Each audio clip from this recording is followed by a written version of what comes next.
Hola, yo soy Enrique Abel Muñoz de la Colina. Es un gusto participar de estas pláticas del Congreso Nacional de la Sociedad Matemática Mexicana. Y me voy a hablar sobre la distancia asociada a los núcleos reproductores. Los objetivos son los siguientes. Dado un espacio de Hilbert con núcleo reproductor, ¿cómo definir una distancia en términos del núcleo reproductor? Y la pseudodistancia intrínseca que denotamos por D estrella acá. Vamos a mostrar que en varios ejemplos esta distancia intrínseca coincide con la distancia natural del dominio. El programa es el siguiente. Vamos a definir varias distancias en espacios de Hilbert, entre ellos la distancia seno. Después vamos a ver cómo se define la distancia asociada al núcleo reproductor. Y vamos a ver el concepto de pseudodistancia intrínseca y finalmente, cómo se aplican todos estos al espacio de Fock. Aquí está el programa a manera de diagrama. Vamos a comenzar con la sección de los círculos anaranjados. Recordemos que en un espacio de Hilbert, gracias al producto interno, es posible recuperar la noción de ángulos entre vectores. Por lo tanto, es posible definir la distancia angular como el ángulo que hay entre los vectores. Y una vez conociendo el ángulo, pues podemos definir la distancia seno como el seno de ese ángulo. Después, vamos a explorar un poco los espacios de Hilbert con núcleo reproductor. Estos espacios son espacios de funciones donde existe una familia tal que cada función de esta familia está asociada a cada punto del dominio donde estas funciones están definidas. Entonces es posible definir dk en el dominio de estas funciones en términos del núcleo reproductor y lo vamos a hacer utilizando la distancia seno. En varios ejemplos de espacios de Hilbert con núcleo reproductor, los dominios ya son ejemplos conocidos, por ejemplo, como espacios métricos. Por ejemplo, el plano o la recta o el disco unitario. Entonces la pregunta es si esta dk que definimos tiene que ver con la distancia natural que ya conocemos en estos dominios. Y la respuesta es y también la pregunta es cómo se comportan las distancias intrínsecas. Entonces, la respuesta es que si la distancia d y la distancia de k se parecen mucho en cierto sentido, entonces las distancias intrínsecas van a coincidir. Entonces vamos a comenzar con la distancia seno. Tenemos H un espacio de Hilbert y para cada par de vectores no nulos definimos la distancia angular como el arco coseno de este cociente.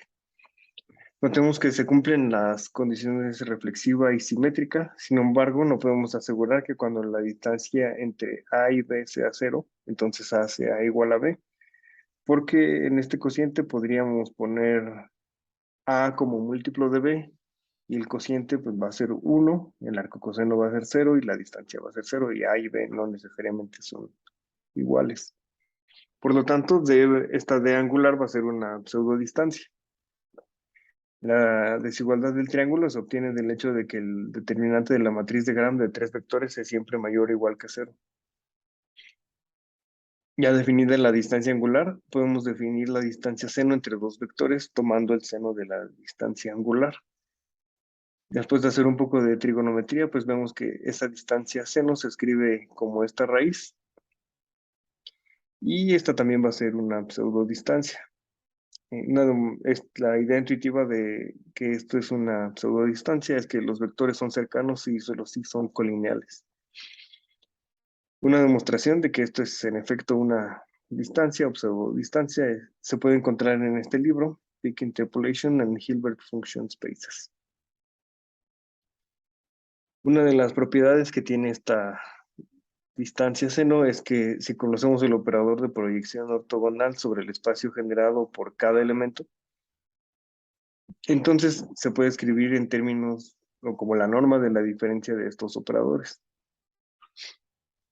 Entonces ya sabemos, dado un espacio de Hilbert, cómo definir la distancia seno entre sus elementos. Entonces ahora vamos con la sección de los espacios de Hilbert con núcleo reproductor y cómo definir la distancia dk. Tenemos un conjunto y hecho un espacio de Hilbert de funciones con dominio X y de valores complejos. La familia KX indexada en el conjunto X se llama núcleo reproductor si para cada X minúscula en el dominio y para cada F elemento del espacio de Hilbert. Cuando tomamos el producto interno de F con la función K asociada al X, lo que obtenemos es el valor de F en el punto X. Esto se llama propiedad reproductora y siempre que encontremos una familia que satisfaga esta propiedad, pues decimos que esa familia es el núcleo reproductor. Algunas propiedades que tiene los núcleos reproductores son las siguientes. Una de ellas es que la norma al cuadrado de estas funciones se obtiene al sustituir el elemento al que están asociadas por la propiedad reproductora. También, si conocemos una base ortonormal del espacio H, entonces el núcleo reproductor se escribe en términos de esta base ortonormal. Y el conjunto de combinaciones lineales de todos estos núcleos es denso en el espacio H. Y con esto podemos definir ahora sí la distancia asociada al núcleo reproductor. Definimos en el dominio de las funciones de nuestro espacio de Hilbert dk entre x y y como la distancia seno entre los núcleos kx y ky. Es decir, en términos de la raíz, de esta forma y utilizando la propiedad reproductora como la raíz que está en el extremo derecho. Claro que esta dk también se puede escribir en términos de los operadores de proyección ortogonal y ahora necesitamos la distancia intrínseca. Dado un espacio pseudométrico, D es una pseudométrica o pseudodistancia, para cada par de puntos definimos los caminos de X a Y como gamma mayúscula de XY, que va a ser el conjunto de todas las funciones continuas del 0, 1 en X, donde gamma de 0 es X, gamma de 1 es Y. Un subconjunto del intervalo 0, 1 se llama partición, si es un conjunto finito y ordenado, donde el primer elemento es el 0 y el último es el 1. Denotamos por P caligráfica al conjunto de todas las particiones del 0, 1. Entonces, ahora vamos a definir la longitud poligonal de la curva gamma respecto a la partición P y la distancia D, como esta suma de las distancias entre las imágenes de gamma sobre la partición. Y definimos la longitud de gamma respecto a la distancia D como el supremo de todas las longitudes poligonales de todos los caminos que hay entre,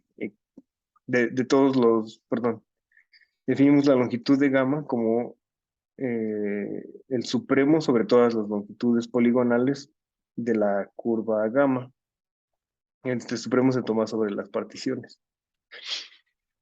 Así podemos definir la distancia intrínseca como entre X y Y como el ínfimo sobre todas las longitudes de las curvas que hay entre X y Y o los caminos que hay entre X y Y. Algo que notamos inmediatamente es que esta distancia intrínseca es siempre mayor o igual que la distancia de la que proviene. Un ejemplo sobre la circunferencia unitaria en el plano. Tenemos X y Y, dos puntos sobre la circunferencia, y denotamos dibujamos con azul la distancia euclidiana. Sin embargo, cuando consideramos la circunferencia unitaria nada más y las curvas que hay sobre la circunferencia de X a Y, pues podríamos tener o caminos que le dan varias vueltas al círculo o cosas por el estilo, ¿no? Entonces, cuando tomamos la distancia intrínseca como el ínfimo de todos estos caminos, pues lo que obtenemos es el arco que une X con Y. Y en este caso, pues es claro que la distancia intrínseca es mayor o igual. Es mayor, en este caso, estrictamente, que la distancia de la que proviene, que era la distancia euclidiana. Ahora vamos a mostrar un concepto con el que estamos estudiando los ejemplos. Es nuevo, que lo hemos como fabricado para poder estudiar estos ejemplos. Es el de las pseudodistancias localmente similares.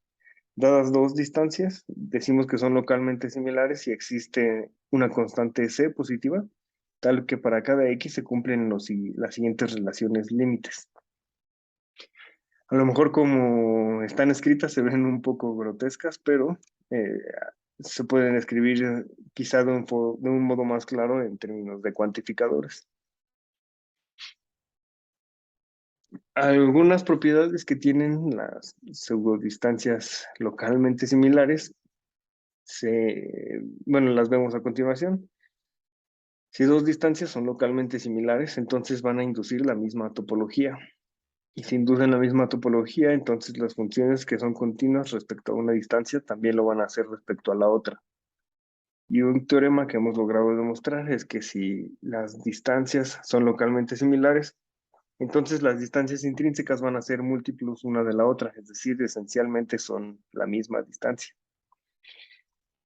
Entonces vamos a repasar. Tenemos lo que queremos es, dado un espacio de Hilbert con núcleo reproductor, son espacios de funciones. Queremos en el dominio de estas funciones definir una distancia en términos del núcleo reproductor, la que denotamos por dk, y nos preguntamos si esta distancia es localmente similar a la distancia d. Si la distancia dk es localmente similar a la distancia d, entonces las distancias intrínsecas van a ser básicamente la misma, ¿no? Va a ser múltiplo una de la otra. Entonces vamos a ver el ejemplo del espacio de foco. Este espacio consta de todas las funciones holomorfas que son cuadrado integrables con el peso gaussiano respecto a la medida del deber. Notemos que los dominios de estas funciones, pues el dominio, perdón, de estas funciones es el plano. Entonces la distancia del plano es la distancia euclidiana. El núcleo reproductor de este espacio es esta exponencial y su norma al cuadrado se obtiene al sustituir el z correspondiente. Entonces escribimos la distancia de k como lo habíamos hecho. Escribimos explícitamente sustituyendo el núcleo reproductor, haciendo un poco de álgebra. Obtenemos esta última expresión. Antes de comparar con la distancia euclidiana, vamos a hacer un par de aproximaciones. Recordemos que cuando desarrollamos en serie de Taylor la exponencial, pues tenemos que 1 menos e a la menos t se escribe como t más o grande de t cuadrada. Y sustituyendo esto en la raíz, tenemos que raíz de 1 menos e a la menos u cuadrada es u más o grande de u cúbica. Por lo tanto, la distancia de k entre z y w pues, se puede escribir como el módulo de z menos w más o grande del módulo de z menos w cúbica. Y entonces podemos comparar con la distancia euclidiana. Y en efecto, estas dos distancias van a ser localmente similares. Tomemos un número complejo arbitrario y denotamos por d sin subíndices a la distancia euclidiana. Y entonces el cociente, por un lado, tiende a 1 cuando tomamos el cociente recíproco, pero también tiende a 1 cuando y y z tienden a x. Por lo tanto, las distancias intrínsecas, como estas dos distancias son localmente similares, las distancias intrínsecas son múltiplos una de la otra y en este caso el múltiplo es 1. Es decir, que la distancia intrínseca de k resulta ser de nuevo la distancia euclidiana. Por cuestiones de tiempo, este es el único ejemplo que pudimos preparar, pero hemos trabajado con otros casos, como el espacio de Bergman, el espacio de Sobolev o el espacio de funciones de banda limitada. Y por el momento es todo. Espero que hayan disfrutado la plática, que les haya parecido interesante y nos vemos la próxima.